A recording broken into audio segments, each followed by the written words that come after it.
Buenos días con todos queridos alumnos. Hoy 29 de marzo, esta es la última semana del mes de marzo porque el día 31, miércoles 31, se acaba el mes y entramos a lo que es la semana la Semana Santa. Semana donde vamos a estar en santidad, en ayuno, en oración. Es el mes donde es la semana donde vamos a acordarnos de la eh, vida, pasión, muerte y resurrección de Jesucristo, quien murió por todos nosotros, por nuestros pecados, enviado por Dios para que salve a la humanidad del pecado en que estábamos condenados. Vino y se fue y se unió a su pueblo, Israel, pero su pueblo no lo conoció, no lo reconoció como Mesías. A pesar de los milagros que hacía, a pesar de lo que predicaba y hablaba con autoridad, el pueblo judío siempre ha sido de dura cerviz, siempre han sido duros. Ellos, pues el lema que el judío dice que es duro, son de dura cerviz. El pueblo judío, ellos hasta ahora esperan al Mesías, su primera llegada, cuando no sabe que Jesús va a venir por segunda vez. Pero para ellos el que vino no fue Jesús, sino fue un farsante. En fin, ellos mismos echaron la maldición cuando negaron a Jesucristo y dejaron que Barrabás siga libre. Y todo lo que pasó después en la Segunda Guerra Mundial, en la Primera Guerra, en la Segunda Guerra, todo lo que tuvo que pasar Israel, hasta que Dios en su misericordia ahora los instaló como nación, una nación próspera. Pero igual, no están perfectos. Hay mucho pecado en Israel todavía. Están los movimientos LGTB ahí, en Israel. Entonces, Dios se va a encargar de darles una lección a esos rebeldes. ¿Ya? Así que Jesús vino por una misión, salvarte a ti y salvarme a mí de nuestros pecados. No, María no salva, la Virgen María no te va a salvar. Ni siquiera es virgen porque ya nació Jesucristo y Jesucristo tuvo otros hermanos. ¿Acaso José no tuvo deseo de estar con María? María era un ser humano, María no era de otro planeta, María no era Dios, no era diosa. Ella era un ser humano de carne y hueso, lloraba, sentía, tenía hambre, tenía sed y tenía deseos de estar con su esposo José. Jesús era Dios hecho carne, pero como carne, como hombre, como ser humano también tuvo tentaciones y deseos, pero nunca sucumbió porque él estuvo fortalecido por el Espíritu Santo de Dios. Por eso él fue perfecto, nunca cometió pecado ni de niño, ni de casualidad. Y a su mamá, María, en tierra, en el planeta Tierra, nunca la llamó mamá. Le dijo, mujer, ¿qué tienes conmigo, mujer? Cuando fue crucificada en Juan, le dice a Juan, hijo, he ahí tu madre. Mujer, he ahí tu hijo. Por Juan, su apóstol más querido. Entonces, María no es el camino a Dios, no intercede por nosotros, es Jesucristo quien intercede por nosotros. Es Cristo Jesús quien murió en la cruz, no fue María. María no fue, pero María la madre de Cristo. Un momentito. ¿Qué pasaría si tú fueras doctor? Y tú no estás y va el paciente y se encuentra con tu mamá. ¿Se encuentra el doctor? No, no está. Pero usted me puede decir qué cosa tengo. ¿Tú permitirías que tu madre, sin ser médico, te diga qué es lo que tienes que hacer o qué enfermedad tienes? No, no. Entonces, pues, Jesús es el trato directo con el Padre. No hay otro nombre bajo el cielo a los hombres que Jesucristo. Es el único mediador entre Dios y los hombres, Jesucristo. Nada más. Bien, después de esta breve prédica, de esta breve charla o reflexión, entramos al tema de retroalimentación. Y en esta retroalimentación vamos a tratar de 5 puntos importantes. Vamos a empezar como primer punto a hablar de lo que es la ciencia. ¿Qué cosa es la ciencia? Bueno, a la ciencia se le relaciona con una palabrita muy conocida. Esa palabrita significa saber. Aunque la palabrita ciencia también se relaciona con otra palabrita. Conocimiento, razonamiento, inteligencia, ideas, creatividad, y etcétera, etcétera, etcétera. Entonces, de la ciencia nos podemos sacar varios conceptos de la ciencia, ¿ya? Entonces, como ciencia hemos podido sacar varios conceptos. Podemos sacar varios conceptos de lo que es ciencia, ya que la ciencia es el conocimiento, es el conjunto sistemático de conocimientos, métodos, conceptos que el hombre va a describir y va a explicar por qué ese fenómeno, por qué ese huaico, ese desborde, esa lluvia, ese trueno sucedió. La ciencia va a tener que dar explicaciones porque es conocimiento, es investigación, es creatividad, es explicación. Eso es la ciencia. Es un conjunto sistemático de ideas, de razonamientos y conocimientos, conceptos, explicaciones que el hombre va a dar sobre algún fenómeno natural que haya pasado. Entonces, puede ser deductivo, sus razonamientos son deductivos, porque deducen, y tiene que ver para ello qué cosa, tiene que intervenir lo que es la observación. Ahora, la ciencia se va a clasificar en dos tipos de ciencias, las ciencias fácticas y las ciencias formales. Las fácticas va a hablar sobre hechos reales, ¿ya? Hechos en la experiencia, la experimentación, la aplicación, la práctica. Y la ciencia fáctica se van a dividir en dos tipos de ciencias, ciencias naturales y ciencias sociales.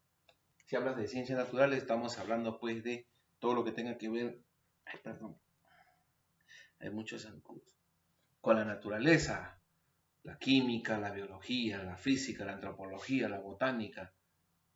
Eso es en cuanto a las ciencias naturales. Y las ciencias sociales va a hablar de las ciencias, por ejemplo, históricas, la historia, la psicología, la sociología, politología, etcétera, etcétera, porque va a hablar, la ciencia social va a hablar del hombre y su comportamiento ante la sociedad, cómo se comporta el hombre ante la sociedad.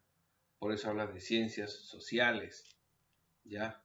Entonces, se conoce también a las famosas ciencias formales como las ciencias formales a la lógica y a la matemática. Esas son las ciencias formales, ciencias que se basan en el empirismo, ¿no? En las ciencias que no están relacionadas como les digo, a ver, estas ciencias no están relacionadas como las ciencias fácticas en base a hechos. Aquí entra a traer la lógica y la matemática. Entonces, en las ciencias formales ya se sustentan ideas, pero no en base a experiencias, ¿ya? Sino aplican la lógica como la matemática, o sea, geometría, trigonometría, álgebra, ¿no? Métodos inductivos y métodos deductivos. Eso se llaman ciencias puras, formales, teóricas. Por eso se llama lógico-matemático, se llama el curso, ¿no? O el área. Entonces ahí entra bastante la lógica, como que 1 más 1 es 2, y 2 más 2 son 4. 2 y 2 son 4, 4 y 2 son 6, 6 y 2 son 8, y 8 y 16 dice una canción. Entonces, eso es en cuanto a la ciencia. Ahora, la ciencia va de la mano con la tecnología. Ya, la ciencia va de la mano con la tecnología. La ciencia le dije que es el conocimiento, el saber. La tecnología es la herramienta. ¿Cómo yo voy a saber que, supongamos, en esta taza de café voy a encontrar de repente algún microbio? Yo me lo tomo y si hay alguna bacteria, no me voy a enterar hasta que después me dé una infección. Y voy a estar con diarrea, con dolor de estómago, náuseas, vómitos, qué sé yo. Pero la tecnología se va a encargar de ayudar a la ciencia a descubrir cosas mediante qué, por ejemplo, a ver, para saber si existen las bacterias, tengo que utilizar el microscopio. Esa es la tecnología. La tecnología es la herramienta. Para ver, estudiar las estrellas, el sol, la luna, telescopio. Esa es mi tecnología. ¿Cómo puedo estudiar yo si los animales o el hombre está compuesto de venas, arterias? tengo que aplicar una herramienta llamada bisturí. Y así voy empleando la tecnología poco a poco. La tecnología se ha aplicado para descubrir cosas, ¿ya? La palabra tecnología viene del verbo tecnel, que significa arte, oficio, y logos, tecnología. Tecnel, la palabra del griego tecnel, que significa arte u oficio, y logos, que significa estudio, el estudio del arte. O sea, la tecnología, el uso de la tecnología es un arte. Tienes que saber manejarla. Microscopios, telescopios, instrumentos de medicina quirúrgicos para poder descubrir radiografía, ecografía, todo eso es tecnología. Todo eso viene a ser tecnología. ¿Se dan cuenta? Entonces, es la aplicación de la ciencia a la resolución de problemas concretos. Constituye un conjunto de conocimientos científicamente ordenados que permiten diseñar o crear bienes y servicios que facilitan la adaptación al medio ambiente. También sirve para satisfacer las necesidades individuales y las aspiraciones de la humanidad. Por ejemplo, mi celular, la laptop, es tecnología, ¿ya? Eso se aplica para el mejoramiento de nuestro ambiente natural, cultural, también. Se aplica para mejorar nuestro ambiente cultural, social, natural. Entonces, la ciencia y la tecnología están ligadas, van de la mano, van de la mano. Porque imagínense, por ejemplo, se fracturaban la mano, le colocaban yeso. ¿Ustedes creen que eso es de ahora? El yeso creen que es de este siglo, del siglo XX. El yeso se aplicaba desde la época de Aristóteles. Los griegos eran la cuna del método científico. Todo ha sido en Grecia. Galeno, Aristóteles, Teofrasto, Vesalius, William Harvey, Galileo Galilei, Zacarías Janssen, Leeuwenhoek, Robert Hooke, Carlos Linneo, eran, ¿no?, de allá. Y ellos fueron fundadores. Aristóteles, padre de la biología. Aristóteles. Teofrasto de la botánica. Galeno de los animales, de la fisiología, anatomía de los animales. Y así, Hipócrates, padre de la medicina. Entonces eran griegos, naturalistas. No se aplicaba todavía la palabra científico.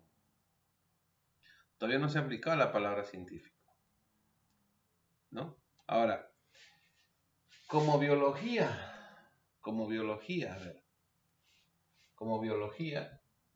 sabemos que la biología se divide en dos términos: bios, que significa vida, logos, estudio.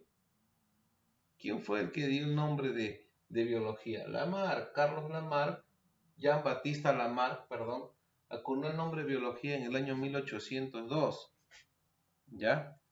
Entonces, la biología es una ciencia que se encarga de estudiar a los seres vivos. Entonces, ¿a quién se le considera padre de la biología? ¿No? A Jean-Baptiste Lamarck, porque él utiliza por primera vez el término biología. Y se fue forjando como ciencia autónoma en base a apoyos al evolucionismo, al genetismo. Entonces fue importante esa ciencia. Le dieron el nombre de biología. Ahora, la biología también se divide en ramas. Las ramas de la biología podemos conocer, bueno, son varias. Hemos escogido tres principales: zoología, botánica y microbiología. La zoología es el estudio de los animales que a su vez se clasifican en vertebrados e invertebrados, y que a su vez también puedes clasificarlo, ¿qué cosa? En gusanos, insectos, arácnidos, ¿no? Miriápodos, en varios filos, lo vas clasificando, lo clasificas en otro tipo de orden. Igual la botánica, que es el estudio de las plantas. Las plantas también, bueno, no solamente estudia las plantas, también estudia las algas. ¿Ya? También estudia las algas. En cuanto a las plantas, estudian las plantas sin raíces, con hojas, sin tallo, con tallo. Plantas con flores o sin flores, con semilla o sin semilla. Plantas pequeñas, plantas grandes, plantas medianas. Todo eso estudia, ¿qué cosa? La botánica, pero se va clasificando. Se va clasificando en otro, o sea, cada estudio tiene su nombre, ya tiene su nombre. Los científicos lo han podido clasificar de esa forma. Plantas gimnospermas, angiospermas, ¿no? Fanerógamas, pteridofitas. Entonces, los va clasificando de esa manera, ¿no? La biología.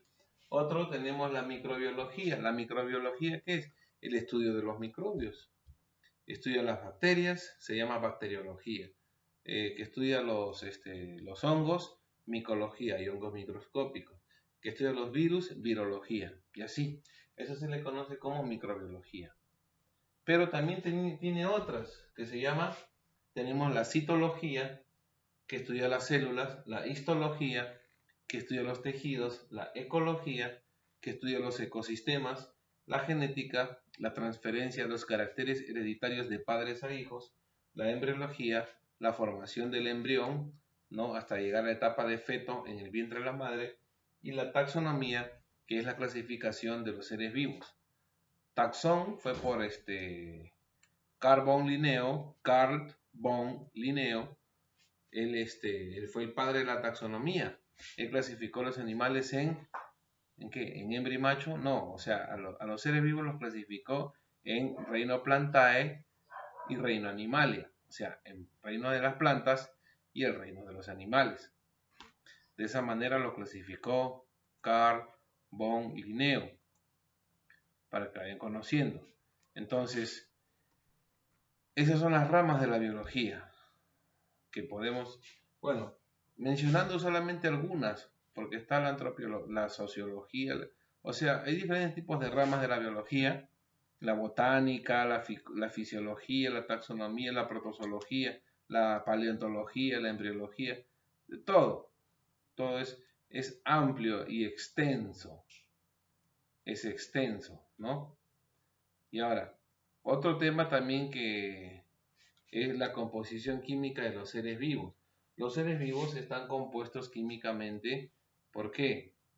La materia está compuesta por bioelementos, ¿ya? Nosotros estamos compuestos por bioelementos, o sea, elementos químicos que forman a los seres vivos, se llaman bioelementos. Y esos bioelementos se dividen en primarios, secundarios y oligoelementos. A ver, por ejemplo, si ustedes pueden observar aquí, vamos a poner este lado, pueden observar ahí, es el mapa conceptual, ¿ya? Todo esto es el mapa conceptual que ustedes pueden observar. Ahora bien, el siguiente punto, cuando hablamos de la composición química de los seres vivos, estamos hablando de la materia viva, ¿ya? Por ejemplo, aquí voy a borrar esto.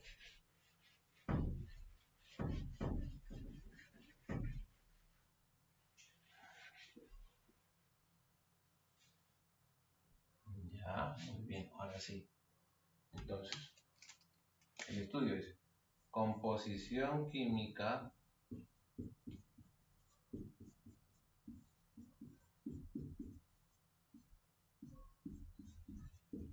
de los seres vivos.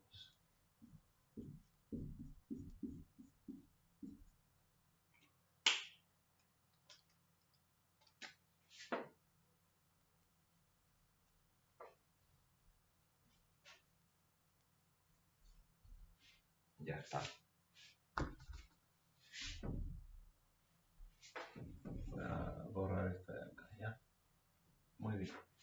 Si hablamos de composición química de los seres vivos, tenemos que saber de qué estamos hechos. ¿De qué estamos hechos? ¿De qué estamos hechos nosotros? A ver, una idea, por ejemplo. Nosotros somos materia viviente, ¿sí?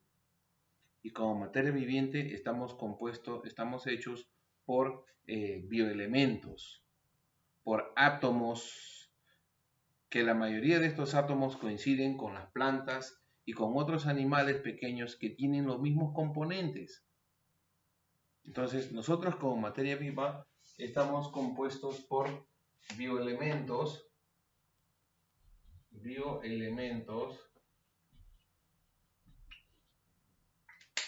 que son los elementos que forman a los seres vivos, y estos se clasifican en tres.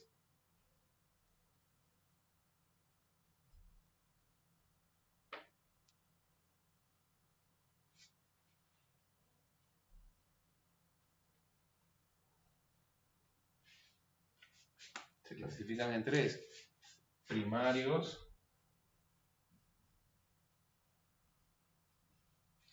secundarios y oligoelementos.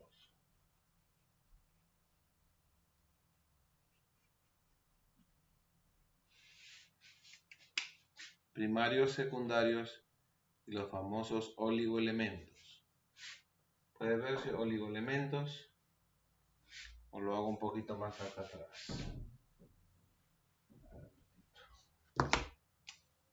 Secundarios lo pongo por acá.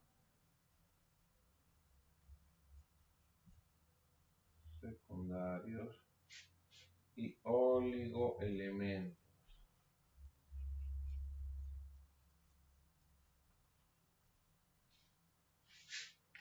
Listo, ahora sí, oligoelementos. Los primarios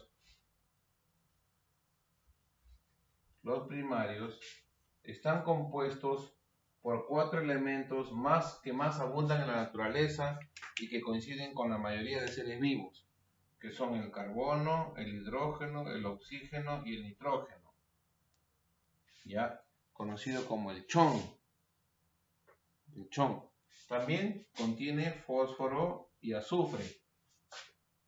En los secundarios contienen, por ejemplo, en los primarios son los que más abundan.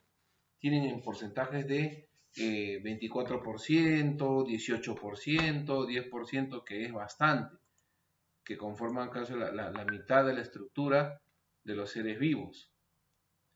En el caso de los secundarios, tiene otro tipo de, ¿cómo se llama? De bioelementos secundarios, tienen otro tipo de compuestos.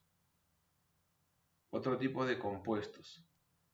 Y entonces aquí los vamos a ir conociendo. Por ejemplo, ¿qué tenemos aquí? Acá tenemos el azufre, pero en los secundarios también han puesto en los secundarios otro tipo de bioelementos. Pero aquí vamos a colocar el calcio para los huesos, ¿ya? El cloro, voy a poner un poquito más claro. Calcio,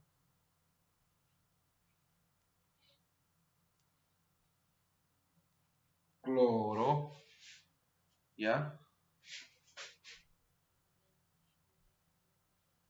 Magnesio. Esos son los, ¿cómo se llama? Estamos viendo los de los secundarios, ¿ya? Pero también hay otros. Estamos saliendo los secundarios nada más, pero tiene otros, por ejemplo, tiene el sodio, tiene tiene el flúor, tiene el hierro, y así. En los oligoelementos tiene otro tipo. Acá, por ejemplo, son más pequeñitos. Tiene yodo, tiene manganeso, cobalto, molibdeno, tiene zinc, tiene estaño, etc. Y así. Ese es en cuanto a los oligoelementos. Entonces, todos estos elementos, estos bioelementos se forman ¿qué cosa? Biomoléculas orgánicas y también las biomoléculas inorgánicas. Las biomoléculas inorgánicas son el agua, las sales minerales, ¿no? Que se encuentran, por ejemplo, el agua no tiene vida. Las sales minerales están en el suelo. ¿Se dan cuenta? Ahora, y las sales, bueno, ese es otro tipo también, ¿no? Las sales minerales, el agua. Y en los seres vivos también tienen su composición a base de glúcidos, está a base también de, ¿cómo se llama? De proteínas y a base de aminoácidos o ácidos nucleicos. Ahí se encuentran todos ellos. Bien, queridos alumnos, es lo que yo tengo que explicarles. Son 25 minutos.